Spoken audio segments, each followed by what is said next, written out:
La Somalie, ses eaux turquoises, ses sites historiques pourraient bientôt être remplis de vacanciers. Installation de caméras de surveillance, barrages routiers et policiers en civil, le gouvernement fait en sorte d'attirer les touristes sur les plages de la capitale, Mogadiscio, comme Cheryl et Richard, deux plaisanciers américains.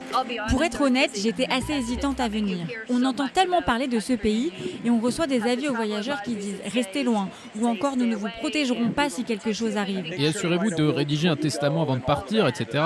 J'étais donc un peu nerveuse. En fait, je n'ai pas vraiment dit à ma famille où j'allais, mais depuis notre arrivée, dès que nous sommes descendus de l'avion, je me sens tout à fait à l'aise, en totale sécurité. Le pays a sombré dans les années 90 dans une guerre civile qui a mené à l'effondrement de l'État. Depuis 2006, le nouveau gouvernement, fragile, est confronté aux islamistes Shebab liés à Al-Qaïda avec qui les combats se poursuivent.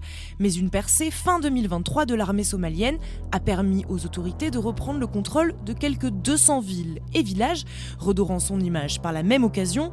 Les autorités affirment d'ailleurs que les attaques ont baissé de 86% dans la capitale. Selon Ali Hassan, cofondateur de l'agence de voyage qu'utilisent Cheryl et Richard à Mogadiscio, les touristes y sont en complète sécurité. Leur principale préoccupation vient des avertissements qu'ils voient dans les médias occidentaux et européens qui affirment que la Somalie n'est pas un pays sûr à visiter. Mais aujourd'hui, il n'y a plus d'obstacles majeurs en matière de sécurité. La sécurité s'est améliorée dans de nombreuses régions du pays et les touristes peuvent interagir avec les habitants sans aucun problème.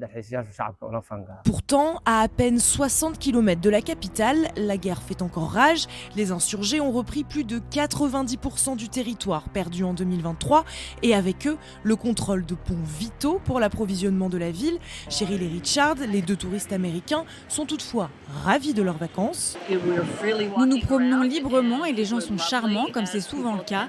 C'est vraiment un endroit intéressant à visiter. Leur agence leur facture pour $500 par jour un forfait comprenant les prestations traditionnelles telles que le visa, les repas et l'hôtel, mais également une escorte armée.